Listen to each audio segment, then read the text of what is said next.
Hey everybody, Eric Radvon here. Just wanted to talk to you about Crisis Vector. It's a comic that I've put together over the last couple of years.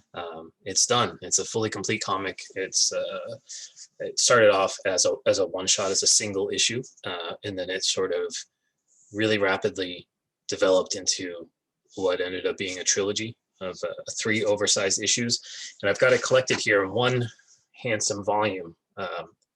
It's a nice thick trade paperback collection here. So I think the grand total, we're at something over 80 pages, I believe 79 pages of story and a few pages of my afterward comments and some cover gallery stuff.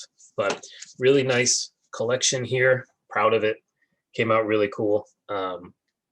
Sorry, thing wreaks havoc. I'm going to show you the digital file of it here. But what is Crisis Vector? Okay, so Crisis Vector is like if Jack Kirby made it like a role-playing game for the Super Nintendo. Okay, that's kind of how I envision it. It was born out of a place of loss for me, a place of grief, and I think sometimes in your life when you experience things like that, you sort of revert to this almost like primal mode of survival. And part of that, I guess, on the self-care front is you go back to these things that just give you that ultimate sense of comfort. For me, I sought out a whole bunch of old Jack Kirby comics. So I have like literally an entire box of his Fourth World stuff. And I just kind of dove headfirst into that for a couple of weeks and was really just steeped in it. On the other side of the fence, I would say things like the video game called Chrono Trigger was a huge influence for me. This is one of those things that were like pre-internet or like early internet, I guess, mid-90s. I used to get these like video game magazines and I would like cut articles out, of games, like, because sometimes these were the only like fragments of information and art and things that you could find on something.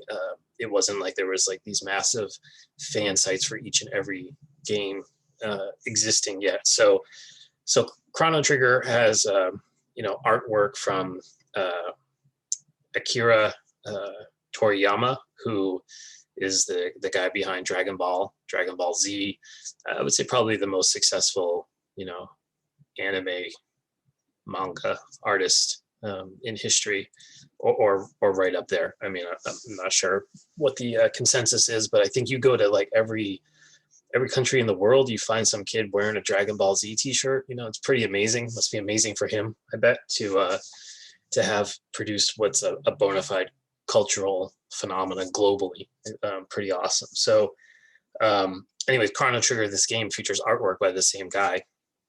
So super distinct, super awesome artwork that I was really drawn to, and so the game really sucked me in. And then the game itself has it's a classic. It's got a really cool structure of time travel and things where you go through different eras in time and stuff. So you take a little bit of Chrono Trigger video game, you take a little bit of Jack Kirby, you put it all together, throw in some Conan the Barbarian kind of stuff, and you end up with Crisis Vector.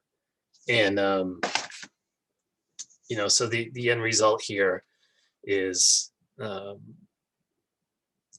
me, it's a unique story. My idea was, I'm going to share some here. My idea was like, look, I'm making independent comics. There's a certain kind of template that almost seems to entail. I wanted to break free of that. I wanted to say, okay, an independent comic can be anything and everything. It doesn't have to be a certain genre, right? Like independent comics is not a genre. It's a medium or whatever. So that's kind of what I wanted to set out here. One. The other thing was this story just kind of came to me, again, in this sort of, I was reading a ton of Jack Kirby stuff. I was playing these old video games. I was in the kind of personal spot of vulnerability. And sometimes in those vulnerable spots, I feel like sort of the veil between yourself and whatever else is out there, reaches like a thin point, and that's where things can get weird and interesting. And so sometimes in those moments of personal discomfort and pain, there's creative stuff that comes out of that. It seems to be a weird cycle that comes, and I'm not saying this in like the kind of cliche like, oh, to be an artist or a writer, you got to be like miserable and hard drinking. It's not really the case. I'm just saying this thing came out during a personal kind of tough time. But here's the digital proof of the collected edition, and so it's full color. It was my first full color project that I put together myself. Each issue is like oversized. So I think a couple of them are like 24 pages. One of them is 28, something like that. It might be 30. I don't have the grand totals in front of me, but the end result is like this, 80, 90 page epic. So here's the thing. I'm writing like Kirby. I'm channeling Kirby. So you've got double, if you got a full page splash to open, followed by a double page splash. I think anyone who's a fan of Jack Kirby will find that format resonates. The Ninja Turtle guys use that too. They were huge Kirby fans. If you go back and read the original Ninja Turtle stuff, you'll notice that same kind of format, like open on a full page, segue right into a double page. And man, it's just like, that's so comics, that's something that only comics can really do, that kind of boom, boom, that 1-2 punch. So it kills me when I see these comics that are written like, like storyboards for like a TV show or something. And it's just like, I don't know, to me, it's just like, you can do that in other areas, but there's some unique things that comics can do that are fun. So we should do them. Anyway, so it's this, it starts off, it's like very much this like ham-fisted dialogue. I love starting with action. So you start with action, here's a fight. And I think folks might be reading this and be like, okay, Eric, like cool barbarian story, I guess. But you get a good deal of adventure here. This is like a witch character. You get some intrigue. I really love the art and colors on these pages. So the artist on issue 1 is Samir Samau, who's also doing Lady Dark with me, our new project. On issue 2 is this gentleman named Ross Taylor, fantastic young artist who not only did the artwork for issue 2, which is like tonally different than issues 1 and 3, and I'll get into that in a second, but also he did his first coloring work on issues 1 and 2, and I think Ross did a bang up job here. So it gave Ross his first kind of sequential coloring gig, and was really happy with the results. It's kind of outside his, I think, his like, it's not something like I think he was angling to do, so it was something that jumped in and did, and I think it looks really great. So it's a pretty bang up action adventure story here, and you sort of progress through things. It's if you've ever played these Japanese role-playing games, you're familiar with the concept of grind, and that's the sense that I was trying to convey in these pages. I've got I love this page. It's a flashback page, and it's just kind of you get the backstory on a pretty key character here in a real human way. I think you kind of get a little extra dimension beyond the mustache twirling nature of things. You get a little bit of the human existence there. Get yourself a bear fight going. So there's all kinds of stuff going on here. That's issue 1. So issue 1 ends on something that I'm not going to spoil here. And then issue 2, there was a run on, so Legion of Superheroes, once upon a time in the 80s, was like right up there with Uncanny X-Men and stuff. It was like one of these like super hot books. Everybody read it. Had some really awesome creators attached to it. Paul Levitz, who went on to be like a big I think editor or executive at DC, but he was a writer then. Keith Giffen, who went on to sort of reinvent the Justice League along with J.M. DeMatteis and Kevin McGuire. He was big in the Legion world. There was this Legion got so big that they did this really amazing storyline where they ended the main comics, which were highly successful, and they rebooted them like 6 months later or something. And that first issue after the reboot, you opened it up and there was a black page that just said 5 years later. So to me, this was like a seismic event. So when I was envisioning issue 2, first of all, I got to the end of issue 1. I kind of expected it to be just a kind of one and done experience. But immediately the story for issue 2 came into mind. So, and as it formulated, I thought like 5 years later was the immediate thing. So the concept here is, what do I mean by 5 years later? So in that Legion arc, what the 5 years later thing did was completely upset the status quo from where we left the Legion of Superheroes prior. It took you into a whole new world, a whole new vibe. It was grittier. It was more futuristic. It was kind of like things became Blade Runner-ish and stuff. It was really cool. It was a very jarring kind of thing. Our brightly clad superheroes and stuff are like wearing trench coats and like, it's very like dystopian kind of thing. So that's what's going on here. As you can see, we've left behind the world of sword and sorcery kind of stuff that you saw in issue 1. Now you've got flying cars, you've got robot cops, you've got mutant punks in this world. And again, you start with a full page splash, got flying cars coming right at you. And this was inspired by the movie Lethal Weapon 2. If you watch Lethal Weapon 2, there's no credits at the beginning or anything. It just boom, starts off car chase right away. Richard Donner is just like, welcome to my movie, and you're off and running. It's pretty awesome. So there's a little bit of Lethal Weapon 2 in here where you're right in the middle of it. You're right in the middle of stuff. So they say start the story as close to the action as possible, and here we are. You're right in it. So you're 5 years later, and this is purposely supposed to be jarring and a little disorienting, right? Coming from issue 1 and issue 2. And I really love in this collected edition how much that comes through, because you're able to cruise through this trilogy exactly as I intended it. It's really best experience as one sitting. That there's themes that repeat and rhyme and play off each other, and that really comes through as you read the whole thing at once. So again, this is Ross Taylor on art here. He does the art, pencils, inks, and colors on this. So I think he did a fantastic job. I love the artwork here, the panels, the action, the motion, the vehicle designs and stuff, just super cool. So love Ross's art. I hope we get to work together again in the future. Check him out online. I think you can find him at Ross Taylor Art on Twitter, and probably other places as well, like DeviantArt or things like that. So you've got this kind of like future shock experience thing here. It's a little bit, again, for the video game players, Final Fantasy VII. It's kind of the look and feel and the vibe of all of this.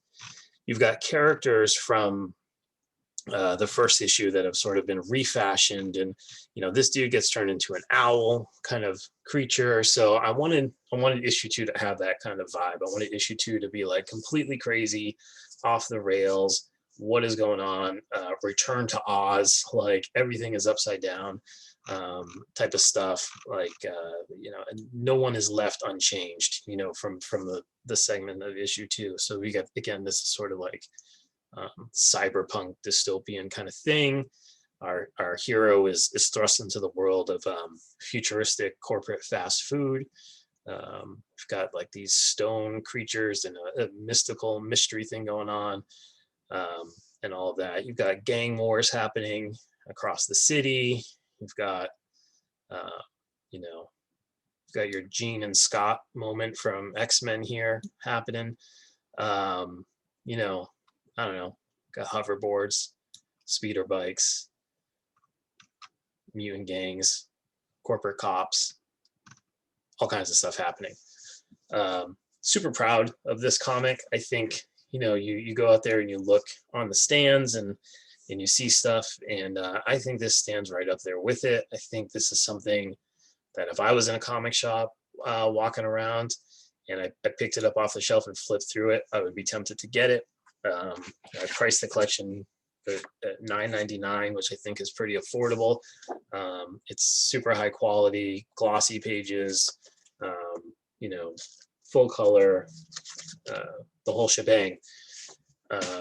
So where's Crisis Vector? Where can you get it? Can you get it at your local comic shop? The answer is no, not yet. I submitted this thing to Diamond, the distributor that comic stores order from. There's an asterisk next to that now because that's basically what comic shops exclusively ordered from until now. We're in the midst of this like revolution happening where different comic publishers are moving to different methods for getting their comics out. So there's this big upheaval having occurred in this area. So the thing with Crisis Vector is that I've submitted it the way that you're supposed to. I had a print run done of this just to submit to Diamond, just so that you get a sense of my investment in it, how much money that I put into it to make it look good, to make it feel good, to make it an attractive product that folks, again, seeing this in the previews catalog or walking through a comic store on the shelf, will see this and at least take it down, flip through it, see that $9.99 price point and give it a try. And I mean, that's the goal, right? Is just get this in the hands of some readers. I can tell you that the single issues that I tabled at conventions prior to COVID and everything, people were gobbling it up. The feedback that I've gotten on issues like 1 and 2 were fantastic. I got some really great reviews from some review sites. I got some really great feedback from folks in the industry. Phil Hester, comic artist, comic writer, comic creator. He did an independent comic called The Wretch that I really loved. It was a huge inspiration for me of like the kind of comics I would want to make in the future. He went on to do esteemed runs on Green Arrow. He's worked on all kinds of major characters. He's got a couple issues of Superman on the shelf right now that you should check out. His art is sublime and wonderful. I've been connected with him for, about a decade now, and he did a few script reviews for me and stuff. Always been super honest and open in terms of sort of guiding the next generation of comic creators. And I know I'm not alone or special in that regard in any way. Had Phil take a look at a preview copy of this, and here's the pull quote that's on the back of the book here. From Phil: a joyous bar crawl through every genre near and dear to a nerd's heart, told with enough wit and charm, that's me, to win over even the non-nerds in your life. Press play on this one. Phil Hester, Green Arrow, The Wretch. I mean, it's pretty awesome. That's what you want folks to take away from it when they look through it. And that Phil's not the kind of guy who's under any obligation to make stuff up here, so that meant the world to get that kind of feedback. Comic Book Yeti, cool review site. Their writer kind of gave us a good log line here, and it's like Conan the Barbarian meets Back to the Future. They also go on to say that in the summation of it, like what's so cool about this, it's like they said something to the effect of there's a surprise on every page, and it lets you know like the possibilities of comic books. It's like, exactly, that's exactly the feeling I was going for. So what's the deal? Where can you get this? Where can you buy this? Again, it's in this like weird limbo with previews right now. You're supposed to submit things a certain way. I had a whole print run done. I filled out all of their copious amounts of paperwork, put it in a really nice package, shipped it to them. I believe it was late November, early December of last year, of 2020. I sat around and waited, didn't hear anything. So I scoured their website, found some contact info, emailed them, and they were like, oh yeah, we're not going into the offices right now because of COVID. I was like, okay, fair enough. What do I do about my submission? And they were like, well, send us the digital stuff. And I was like, well, I kind of like, I think the work presents better in print, and I had a print run done just to show that and show the level of investment I've done in this book in terms of the paper quality and all of that type of stuff. You know, I want this full color artwork to sing, so I've got really nice glossy page stock in here, really nice UV coated cover and all this stuff. I had some comments from folks being like, I'm not Dwight from The Office, I don't know anything about paper. So apologies for the non-comic book folks, but if you're in the comic world in any sense, this stuff is going to make sense to you. You're going to know what I'm talking about when I say UV coated cover and glossy, paper and all that type of stuff. In layman terms, I invested in the production of the book so it looks and feels professional. That's the long and short of it. So anyways, they were just like, well, you know, we're probably not going back to the office anytime soon. Fair enough. I understand COVID. Give us the digital copy. So giving them this digital proof that we're looking at here. They kind of sat on that for a while. I think a couple months went by, pinged them again. And then it's like, oh yeah, we'll get you an answer within 10 days. I think it's been about a month now. They came back in the midst of that, just some random email saying like, yeah, you know, you need a marketing plan around your book. You know, how are you going to do this? And, you know, I've shown them the Lady Dark Kickstarter, which has been wildly successful. I've shared a little bit about my own professional background. I do, you know, product marketing for major technology companies and managing multi-million-dollar product launches around the world as my day gig when I'm not doing this. So I bring this all up because it's just like publishing is so archaic, and there's so much gatekeeping involved with publishing. And I'm not singling out the previews folks in this at all. It's across the board. I submitted Crisis Vector. Again, this thing's done. It's complete. Like I literally have copies here ready to go. If you're a publisher or editor, like what more do you want? Like I've served this thing up as a completed project, front to back. Maybe it needs a UPC code or something, you know, or whatever the case may be, but this thing is done. It's on the shelf, it's done, it's full color, it's awesome. It's frustrating because you go, you know, if I go to the comic store and I'll pull stuff down off the rack from some of these, I would say B and C level publishers, and I'm just like shaking my head, you know. And again, there's so many great comics out there, so many people doing great stuff. I'm a huge fan of the industry, the medium and everything, but there's a lot of junk out there too. I'm just going to be honest. There's a lot of junk. And I've talked to my retailers and my retail friends, and they're just like, yeah, that stuff doesn't move at all. You know, we want to always take a, you know, we always want to, you know, roll the dice and see, especially with a new independent book. You never know. Is this the next Walking Dead or whatever the case may be? Or is it destined for the quarter bin? And more often than not, this stuff's ending up in the quarter bin. And so, you know, I see this stuff that publishers have taken a risk on, that, you know, again, it's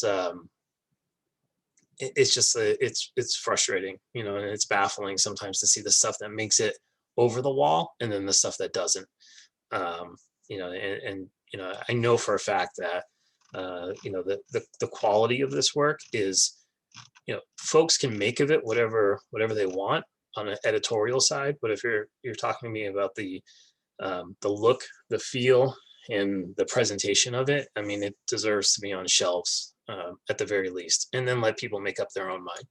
But I spared no expense in putting this together. I did it as professionally as any of these publishers do, with an entire publishing house around them. You know, me myself, on my margin times, was able to produce this project from an international team of artists, and again, sparing no expense. Everybody got paid except for me, obviously, and also working with printers to get this to a really good quality. So long story short, I've submitted this to a bunch of publishers. They kind of hemmed and hawed on it.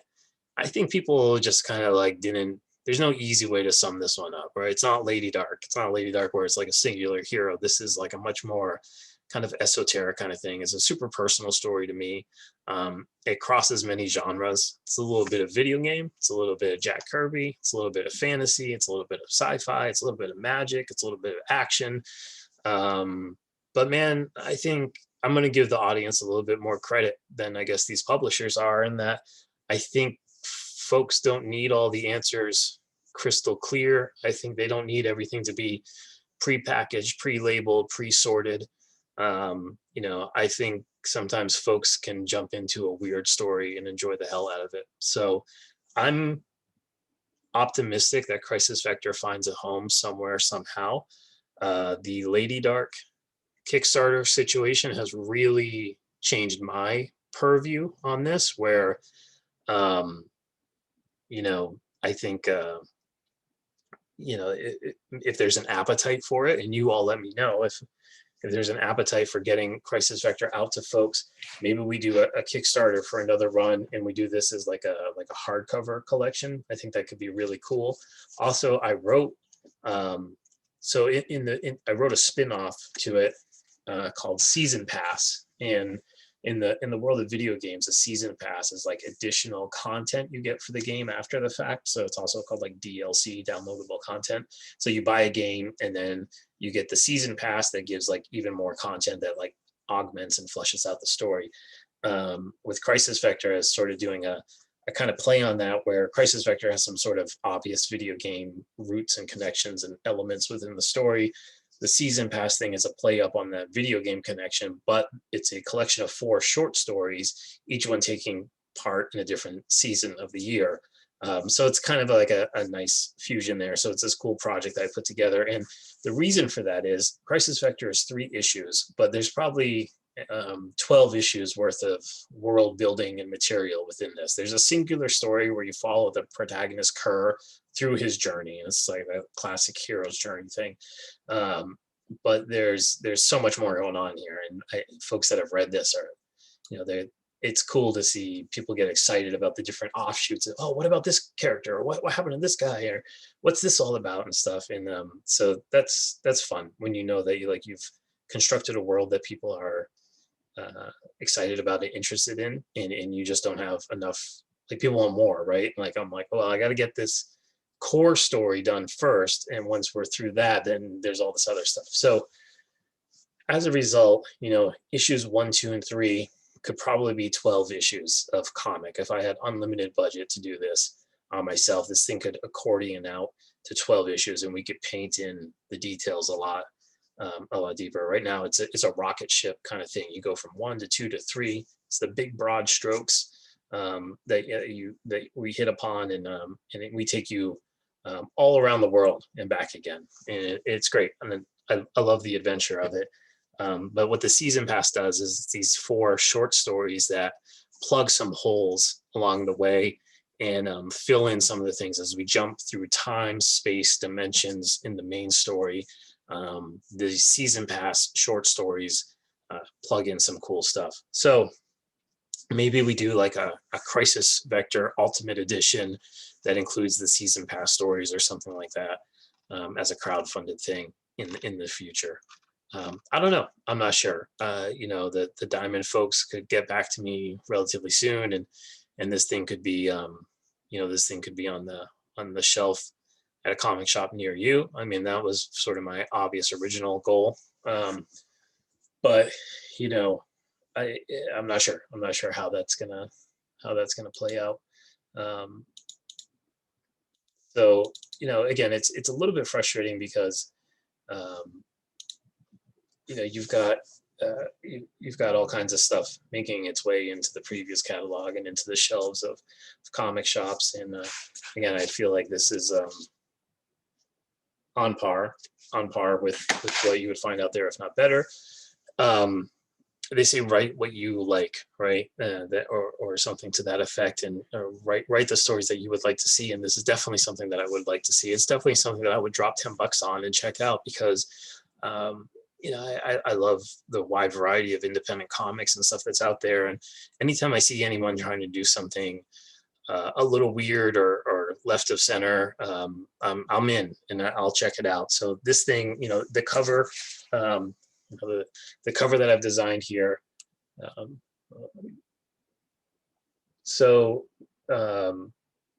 Kind of a unique cover. My inspiration there is if you check out this record label called Factory Records, they produce like bands in the 70s and 80s in in England, Manchester in the UK, and they had like a really distinct design style. So I think a lot of it was like, you know, whatever the band sounded like, there was like this artistic element to the covers themselves and everything. So I was going for a little bit of that. So this is like, I don't want to say it's like over the head of a lot of people, but like, I don't know what they make of this when this lands in the shipping and receiving department of a comic distributor, you know, or in the editor, you know, the inbox of an editor that's producing like, you know, wrestling comics or whatever. Like, you know, I just wonder if they are able to kind of piece together. I feel like there's an editor out there who's going to flip through Crisis Vector and be like, I know what this dude's doing. I feel like there's an audience out there that's going to totally love it. There already is, that's reacted to the first parts of it. I want to get them the complete story. And I feel like, again, if I'm a publisher, just from a logistical point of view, this thing's done. It's 90 pages of comic, full color, fully paid for. Like, to me, that's about as low risk as it gets. Like, you don't have to fund anything. Just slap your label on this and shoot it out the door and see what happens. To me, it seems like extremely low risk.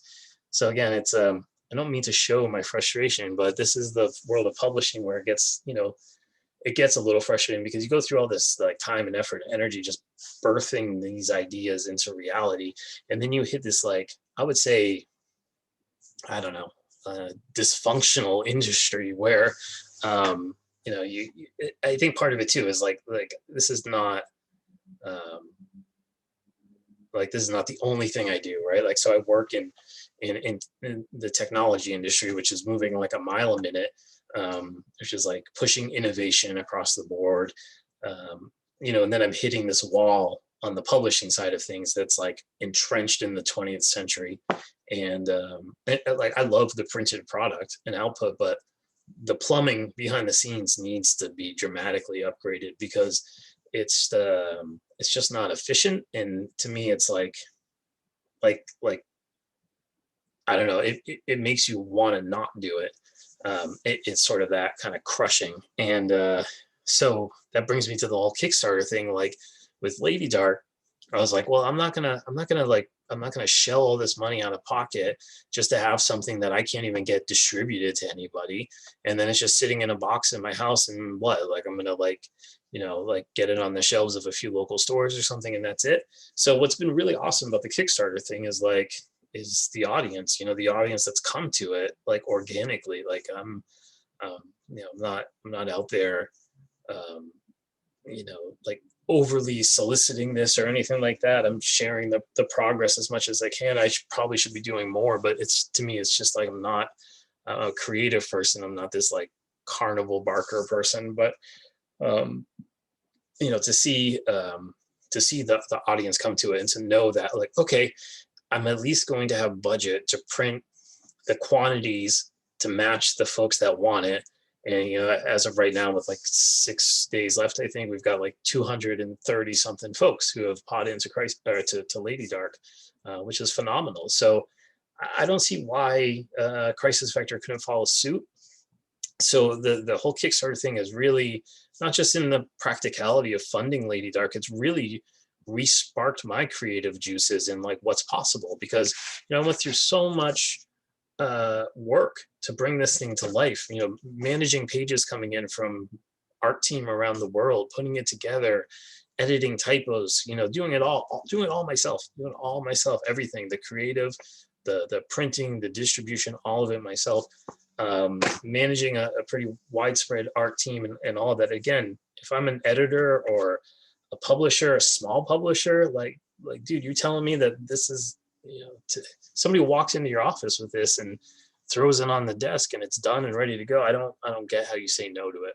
I don't understand, but they have. So, but you know what, Kickstarter, I'm looking at it, I'm like, man, do I even need them? You know, Back to the Future say, roads where we're going. We don't need roads. I'm feeling from the Lady Dark experience, like publishers, like where I'm going, I don't need publishers. Like if folks want this, they can get it, and we can make it happen together. It's a truly beautiful thing. So I guess I'm about a decade late to the beauties of crowdsourcing and crowdfunding, but here we are. I've discovered it, and it's pretty awesome. So I got to see how the dust settles from Lady Dark. That's priority number one.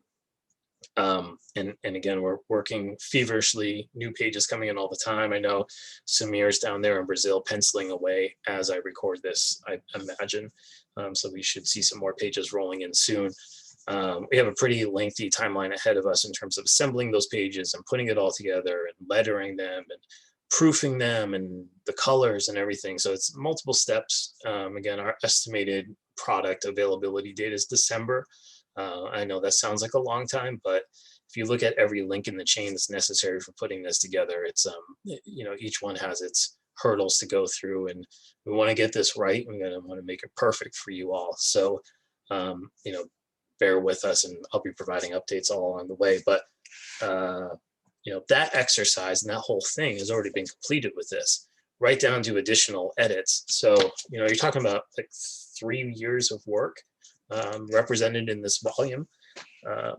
So, to me, I call the collected edition the perfect collection. And it's sort of like you see those types of terminology on like anime TV shows and anime films. I'm borrowing a little bit of that here, but it really is. I mean, we've corrected some issues and things that were present in the individual issues have been fixed and corrected in this collection. And again, I'm super proud of it, super proud of the work that the entire team did. Again, Samir Samau is our artist on issues 1 and 3. So you've got those nice kind of bookends there. Ross Taylor takes the reins in issue 2, where we go to a kind of an entirely different look and feel. He also did the coloring work on issues 1 and 2. The colors on issue 3 is my friend Rob Kroonenberg, who's on board for Lady Dark as well. So Rob gave chapter 3 this really cool, distinct look I was going for.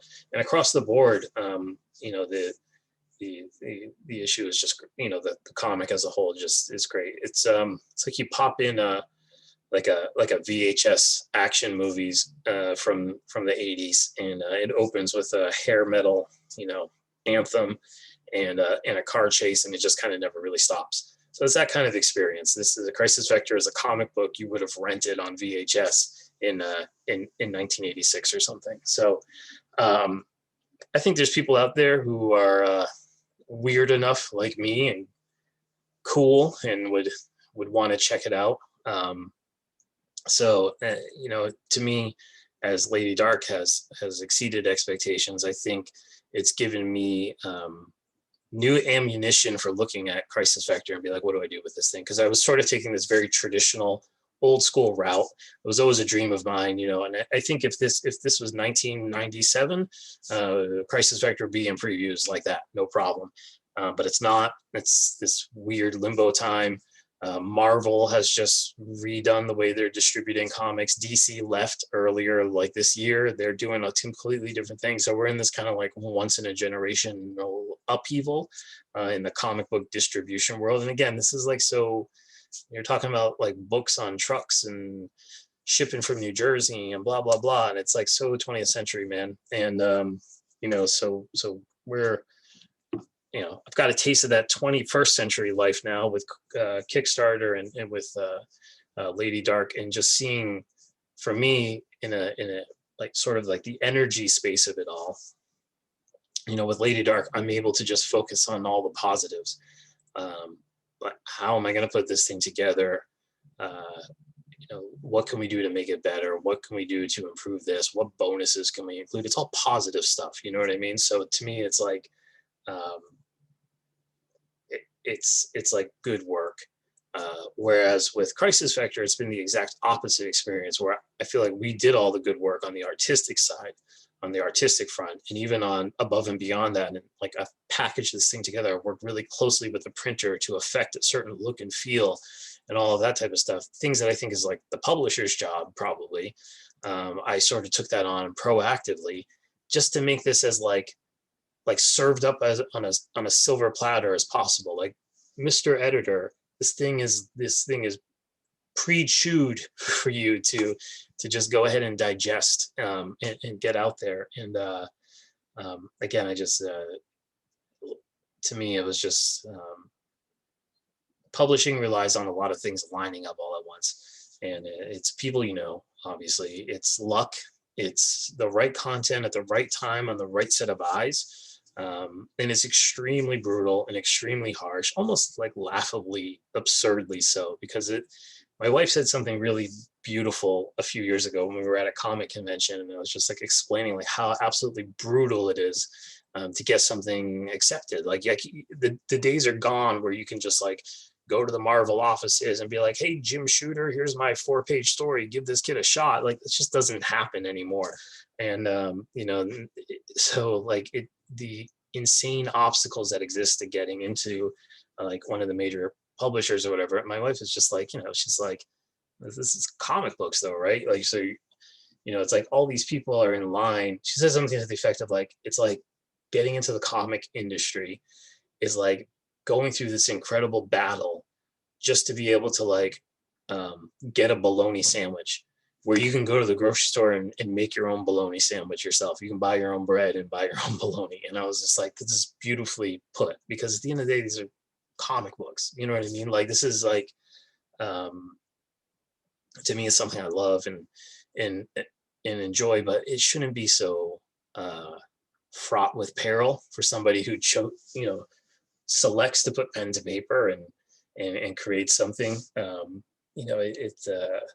And I guess that's where these new platforms really come into play, because it completely removes those traditional obstacles and it gives you this direct connection like I'm doing now. I'm able to talk to you guys directly. So it's like, why am I relying on like some of these small publishers that I like, I look at the quality of their stuff and it's like, do you even want to be part of that, type of thing. So it's been a really interesting time in terms of spinning everything upside down. And I guess, part of it's my age too. I've got like one foot in that 20th century world. So for me, I made this comic and I'm like, what do you do with a comic you make? You get it in previews, right? Oh, I made an independent comic. My dream is to get into previews and get into, so I can tell my friends in California, hey, take this number and go to your comic store and you can order my comic. And, I know there's hundreds of people out there I'm connected with that would totally do that. And again, I sort of have tried to communicate this to the previews people and have not had a ton of luck getting that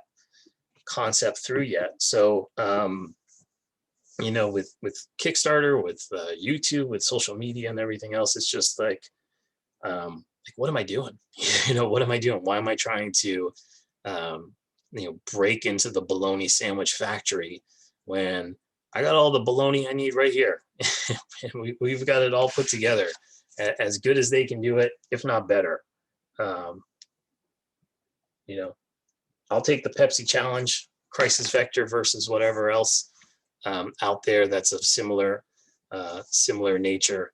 You find me a 3-issue miniseries type of thing that has the art quality that this has the imagination that this has the, I would say, bang for buck, panel for panel that this thing has.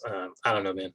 I feel like the readership is out there for Crisis Vector. So wanted to introduce you all to my other baby that's out there, and that's Crisis Vector. And I don't know, maybe as we're working throughout the summer and fall to put together Lady Dark, again, Crisis Vector is done and ready to go. So I'm going to do some thinking. I want to see what the Kickstarter budget like manifests for Lady Dark first. Like, it's my first Kickstarter, so I don't know how like they give you figures for the fees and everything, but I want to see what that really looks like at the end of the day.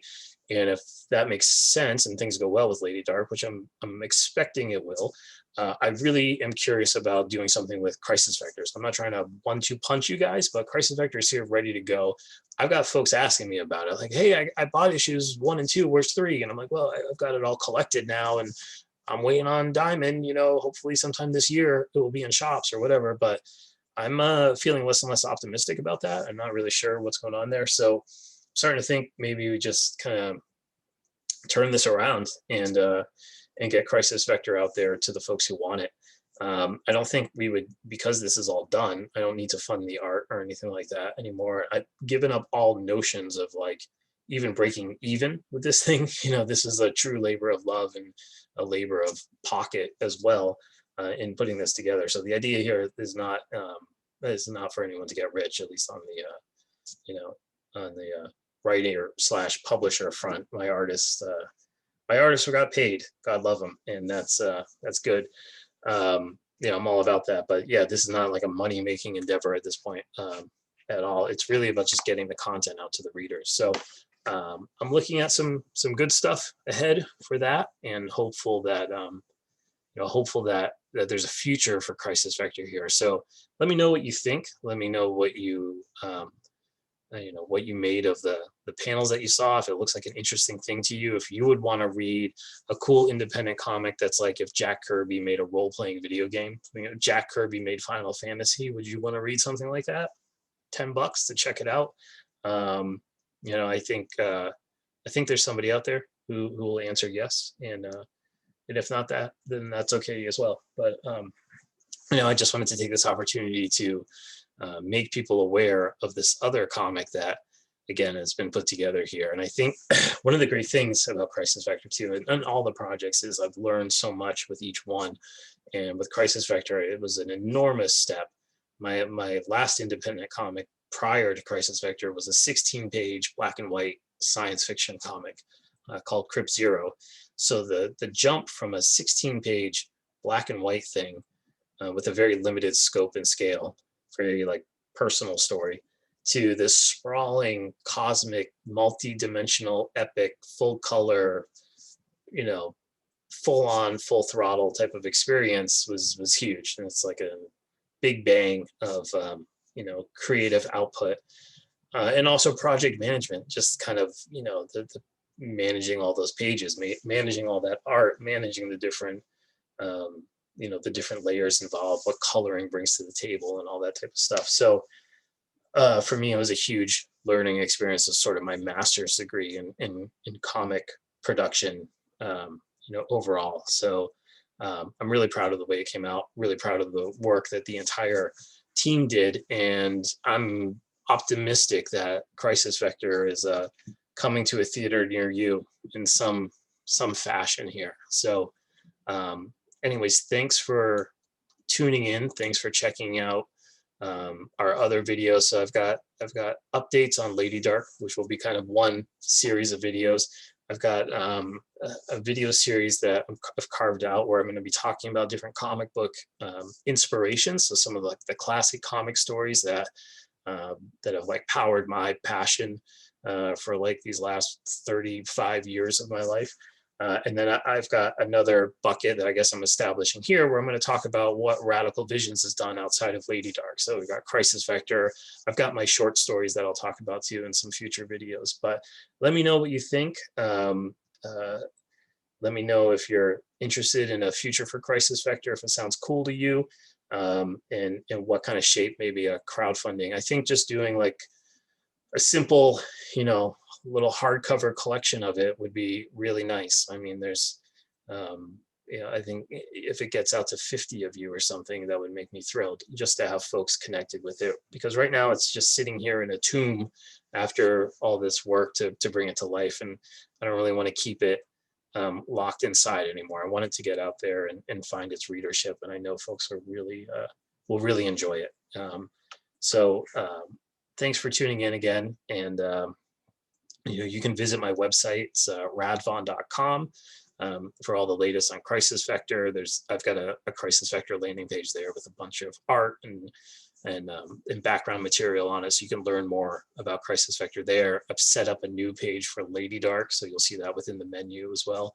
And then you can also follow me on Twitter. I'm super active on Twitter, although it's got like the lowest engagement rates of any social media. I don't know what that says about me, but you can find me screaming into the void on Twitter quite a bit. I also have Instagram. I'm a little quieter on there, but just posting some different comic art. You'll probably see some pictures of my kids, my kid in there as well, my wife and my family. The occasional banana bread or ice cream cone as well. But yeah, give me a follow there as well and keep in touch. And I'm just getting this YouTube thing going, but I've been seeing a lot of folks commenting on this. I'm trying to get to those as they come in. But yeah, thanks for all the excitement and feedback on all this stuff. So Lady Dark, 5 more days left. 5 more days, I think. So 5 more days on that. I'll be doing a video update on that early next week. We'll sort of do a survey of where we're at and close that bad boy out. And really excited about all the progress there. And then Crisis Vector, stay tuned. We'll see what happens. I'm looking forward to hearing your ideas on all that. And then I'll probably have some another comic video coming this weekend, talking about one of my all-time favorite comic book runs. So keep your eyes open for that one coming soon. All right, take care. Talk to you later. Bye.